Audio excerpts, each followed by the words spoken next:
Dulu, ayah sempat nitip pesan, persiapin kebutuhan dana masa depan kamu dari sekarang ya.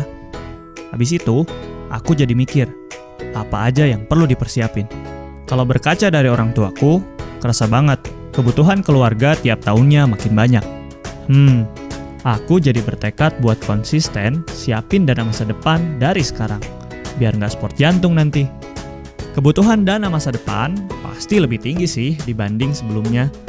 Biar dana itu terpenuhi, aku persiapin dengan investasi, mirip kayak nabung. Jadi, dana itu bekerja buat aku.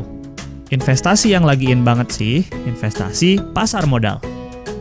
Di sini, yang diperjualbelikan berupa jenis-jenis investasi keuangan di luar produk perbankan. Jadi, bukan kayak deposito ya. Produk keuangan yang ditransaksikannya antara lain obligasi, saham, dan reksadana. Apa sih perbedaan produk keuangan pasar modal dengan deposito? Yuk cek perbedaannya. 1. Jenis. Deposito berupa penempatan dana di bank. Sedangkan pasar modal, obligasi berupa surat utang dari perusahaan, baik swasta maupun pemerintah. Kalau saham berupa surat bukti kepemilikan atas satu perusahaan. Dan reksadana mencakup ketiga instrumen, namun investasi dilakukan secara kolektif oleh manajer investasi. 2. Hasil.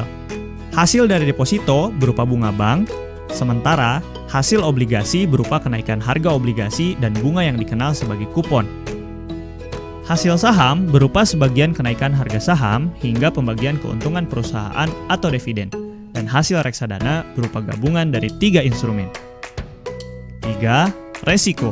Karena deposito nggak diperdagangkan, nilainya jadi nggak berfluktuasi dan cenderung terjaga.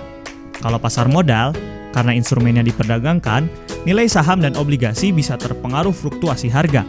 Kalau dibandingin antara saham dan obligasi, instrumen saham punya fluktuasi harga lebih tinggi. Terakhir, resiko di reksadana tergantung jenis reksadana yang dipilih. Memang ada resiko investasi di pasar modal, tapi umumnya, potensi imbal hasilnya lebih tinggi dari deposito, dan dalam jangka panjang bisa melampaui inflasi.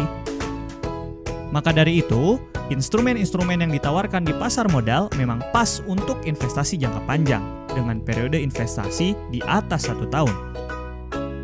Karena tujuanku berinvestasi jangka panjang, aku ngerasa cocok banget investasi di pasar modal, buat persiapin dana masa depanku. Sekarang, giliran kalian untuk persiapkan dana masa depan dari sekarang. Yuk berinvestasi di pasar modal.